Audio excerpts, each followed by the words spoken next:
Cleo Abram went from being a journalist at Vox to quitting everything and starting her own channel. Then she went from 0 to 5 million subscribers in just 3 years, amassing over 1 billion views, which gave her the ability to interview some of the largest guests in the world. My question was, how? Who exactly is this video journalist? What does she know about YouTube that we don't? And most importantly, what lessons did she learn from Vox that virtually guaranteed that she would succeed? From what I've gathered, there are 4 keys to Cleo's success, 2 lessons she learned from Vox, and 2 secrets that she's learned from going viral time and time again. However, to understand who this journalist is, we have to go back in time. Cleo Abram was born January 25th, 1993. Although she was raised non-religious, she went to a Quaker high school. She then went to Columbia University and majored in political science. After working briefly as a political consultant, she applied to Vox and got a job as a senior manager of development.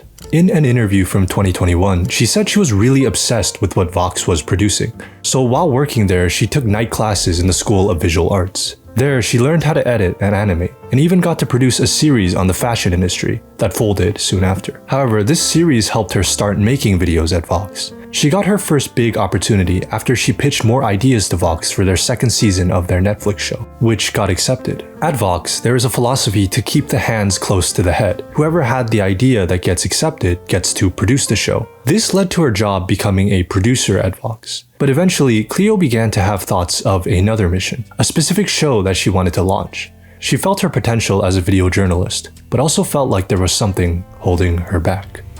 I decided to leave Vox to do it, not because I don't love Vox, but because I wanted to take on these topics in a way that felt really personal. So in January of 2022, she left. But there are some key things that she learned about making viral videos there. The first lesson she learned is leveraging the medium of video. According to Cleo, the main thing she thinks about when creating a video are what she calls key visuals.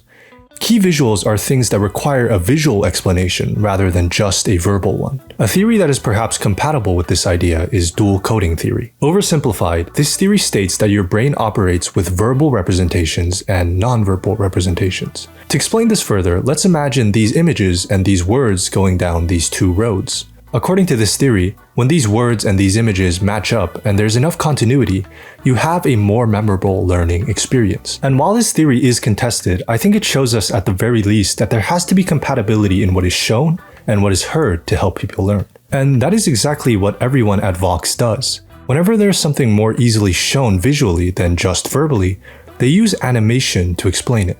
Cleo calls these animations that are central to the video key visuals. She says that if an explanation only requires a verbal explanation, it is more fit for another medium, like an essay, for example. But since we have this powerful medium of video, we should leverage it to its fullest extent. On that note, making a video essay interviewing experts is different from having a conversation or a podcast, because you're able to cut out any take you don't like. Cleo uses this to her advantage. First, before asking the question, she asks the intention behind the question. And during the interview, if either party stumbles on a sentence, she makes sure that you have a space where you can repeat what you asked or said to get a better take. Lastly, she asks guests to use visual language to explain complex topics, so that an animation can be overlaid on top. That's one of the keys to why Vox and Cleo Abrams are so effective in their journalism. They leverage the medium of video to the fullest extent, and it feels like you're learning something because they don't confuse you with unnecessary visuals or on-screen text that compete for attention. In short, they use a clear script and clear visuals to make connections between ideas easier for viewers. But that alone is not enough, which brings us to the second lesson, which is knowing your audience. As a journalist and educator, she wants a video that can appeal to the widest audience possible while not making it overly simplistic. She has said in past interviews that her mission is to create videos to the general public, but also make it rigorous enough for an expert to be happy about. Ezra Klein, a former employee at Vox, had a saying, "Never underestimate your audience's intelligence. Never overestimate their prior knowledge." Prior knowledge is the information, context, or understanding that someone possesses before encountering new information. But prior knowledge affects more than you might first think. It affects what you think is important, how you encode new information, and how you apply what you learn to higher levels of complexity, just to mention a few. The reason this quote is so powerful is because it's telling the educator to not underappreciate the audience's ability to learn, while at the same time not overappreciate what the audience already knows. In short, there's a balance between simplicity and complexity that respects your audience while still teaching them something new. If you strike this balance, there's room to teach as many people as possible while not sacrificing quality. I personally feel like there's some channels that dumb down a concept to the point where it doesn't feel exciting. But at the same time, some channels make it too complex so that none of us can understand. When creating, you have to know who your audience is. The audience are not just viewers, they are also collaborators to your video. In my view, the job of an educator is to challenge and excite their students to learn something. But in a lot of ways, the educator also serves as a bridge between the gap of the target audience's unknown knowledge and their known knowledge. What we're seeing now is that the way that people receive the information is becoming more prominent. People trust people, so audiences seem to be putting more faith into people like journalists or influencers to bridge this gap between the known and the unknown. Being an educational creator doesn't mean you have to be the best at something. You just have to be able to show your audience a new, exciting perspective on the world. After leaving Vox well prepared, Cleo launched her own show called Huge If True, where she explains the future of science and tech in an optimistic manner. Her show took off like a rocket ship, but this is no accident.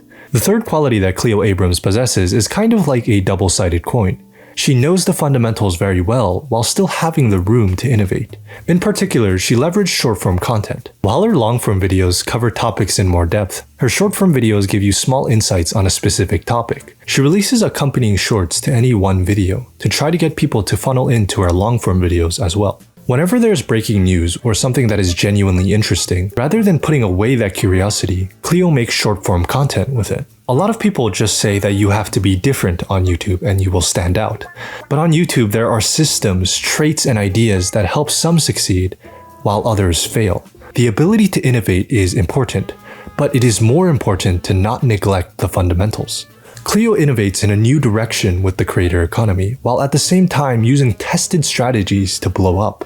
I mean, it's no coincidence that the journalists that leave Vox all go viral. This is because of their prior knowledge and experience they have learning the fundamentals of YouTube while giving the room to innovate. After just a few short years, her show has gotten her exclusive access to visit some of the largest tech companies in the world and interview some of the most powerful people on the planet. And that leads us to the last and most important quality, which is obsession. There's this phrase by the American entrepreneur Seth Godin that goes, "Do something you can't shut up about." There is really only one path to this kind of success, and that is through obsession.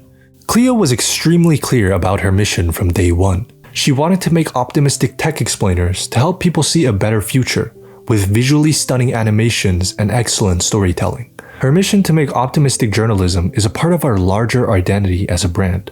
Even the decision to choose neon colors for a show makes it feel more grounded in the world and make it stand out amongst other, darker color schemes of traditional tech explainers. She is not just building a channel or a show, she's also building a following around a mission brought about through obsession. She is laser focusing in on that mission to the point of wondering if it's better to take herself out of the equation. It's easy to see Cleo Abram as an overnight success, but in reality, it took more than a decade of trying and failing. Cleo and all these great educational channels on YouTube have mountains of work piled up behind them that you don't get to see. But what they all have in common is this one quality. One of the most important qualities of telling a good story is to have someone that is obsessive about that topic.